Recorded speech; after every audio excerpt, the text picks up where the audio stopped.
What is up?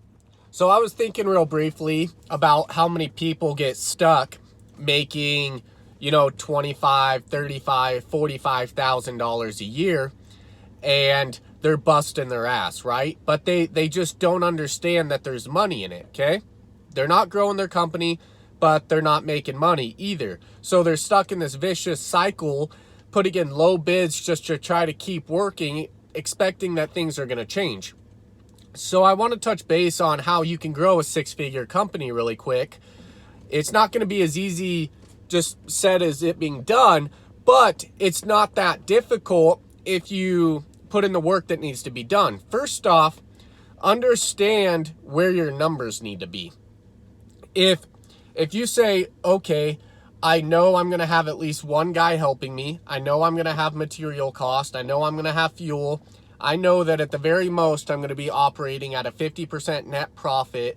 And that's if I only have one employee and I'm operating with minimal, material, right? So you're doing primarily maintenance and cleanups and stuff like that, right? And then you're not expanding your equipment rapidly, stuff like that, okay? So you're going to have to put in a little bit of thinking and a little bit of math to find out how you're going to be running things, okay? So let's say your goal is to run 50% net. That means that on 200,000, you're going to make 100, okay? And let's assume that 30% of that's going to be, let's say 25% of that's going to be material costs. So now you have $50,000 left over for labor, fuel, equipment, wear and tear, trucks, tires, all that good stuff, right? 50% net is possible if you're keeping marketing down and your employees is just more like a helper and you're out there grinding every single day. It's not as realistic if you're going to have 3, 4, 5 employees and grossing $1 million a year and expanding your company. That's not realistic. So first off, you're going to have to understand that the more you gross and the quicker you grow, the less you're going to net.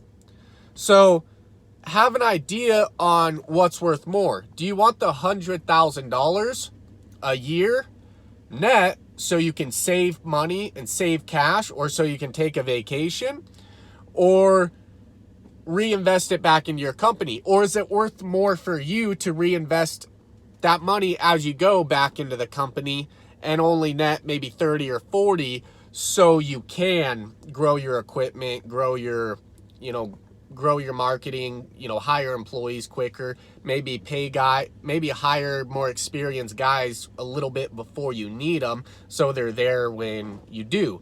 So there's some strategic planning on that end.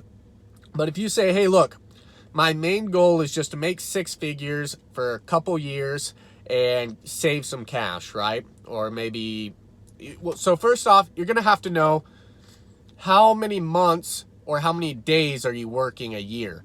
If you're working 5 days a week, I think that's like 260 days a year.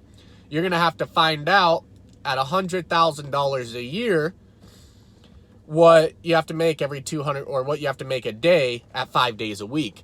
If you're only working 9 months out of the year because it's seasonal, now you need to know that you need to make more money. So if you're working 5 days a week and 9 months out of a year, you might only have 200 days that you have to make $100,000 or $200,000, right? So figure out the numbers before you get started and before you have any idea, because you can't just jump in a plane, jump in a car, and just start driving and expect that you're going to end up wherever it is that you want to be. So do the math, find out how you're going to operate it, find out what your goal, a reasonable goal for your net percentage is, and then, put your numbers in there accordingly to how much you want to work, how your helpers or employees or however that's going to be situated, right? So once you know how much you need to make, chances are you're going to have to operate more efficiently, and you're going to have to raise your prices, right? Raise your prices and raise your sales. So, and limit costs. So first off, you need to find out that, okay, if you're going to be grossing $200,000 a year and your goal is to net 50%, so at $200,000 a year, And let's say you plan on working just you and one other guy. So there's 2 of you at 10 hours a day, 5 days a week. Okay? So 10 hours times 5 is 50, times by 2 is 100. So you know you're going to have 100 man hours a week, right? And you know that to hit 200,000 a year, how much per man hour are you going to have to charge? And you're going to have to keep in mind drive time and all that. So you might say, oh, geez, I was charging 35 per man hour or 30 per man hour, but my numbers say I either have to double the amount of hours I work in my production, or I have to raise my rates and get 70 per man hour. So that's something you're going to have to figure out in the number aspect of things as well. So, and then also figuring out how you can hit those upsells. So the shortcut to 6 figures a year is doing the homework, finding out how you're going to structure things, and understanding that it's feasible to make 6 figures a year in even your second year in the landscape industry, but you're going to have to sacrifice the equipment. You're going to have to sacrifice quick growth. You're going to have to sacrifice you having a bunch of time off. You're going to have to sacrifice those vacations and buckle down and get it done. Once you know those numbers, you can then find out, like, hey, if I don't have enough work, I need to put more money in marketing. If you put more money in marketing, just raise your rates. You might have to spend $5,000 to acquire $200,000 in work, or $10,000, but it's an investment. Add it into your cost. Too many people are worried about saving $100 on a lead or $30 on a lead that's going to bring them in $12,000, $20,000, $30,000, right? Who cares? It's an investment. It's not a cost. I mean, I guess technically it is, but it's not, because you're going to spend 50 to bring in 12 or 20. It's a no-brainer. And the more people that are coming to you, the more you can raise your rates, because you don't need every single job that shows up. So figure out your numbers. Don't be afraid to spend money on marketing so you can pick and choose. If you have 4 people that want bids and you can only handle 2 of them, that means you put in a higher bid, you're going to get 50% of them, and it's a no-brainer. If you would have normally bid 8 to get the job, but now you're bidding 10 on each one, you can bid 20%, 25% more to get those jobs, because you know that you have 1 or 2 more that you're probably going to win if you don't get that first one. But if you're not doing the marketing and you need the work and you're desperate, you're going to be underbidding and your margins are going to be shit. You're never going to be able to raise your rates if you aren't bringing people in the door. So bring the people in the door, even if it costs more, but know what you need to make and raise those rates to accommodate that.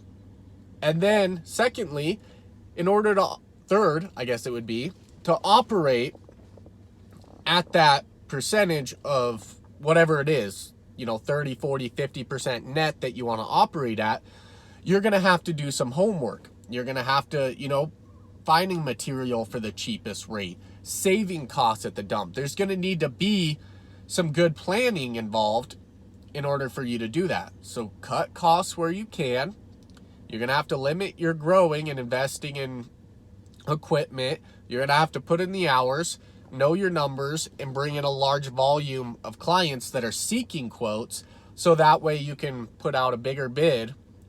Even though you're going to get less people and spend more money, you're going to have double, the cost per job, or double the man-hour rate that you're charging, and in the end, it's going to make sense. But once again, if you're in your first, second, or maybe even third year, and you're under a few $100,000 a year, you can gross $100,000, but you're going to have to understand that you're going to have to run things very tight. And as you grow that business, that net is going to get smaller and smaller and smaller. If you're running a $10 million a year company, that net might only be 5%. So figure out where you want to be, how you want things to be, as far as employees, future equipment, landscaper maintenance, how you want to run things, and the liability involved, and the numbers, you know, correlated with that, and just work towards that. It's not that hard. Make more sales, raise the rates, limit costs.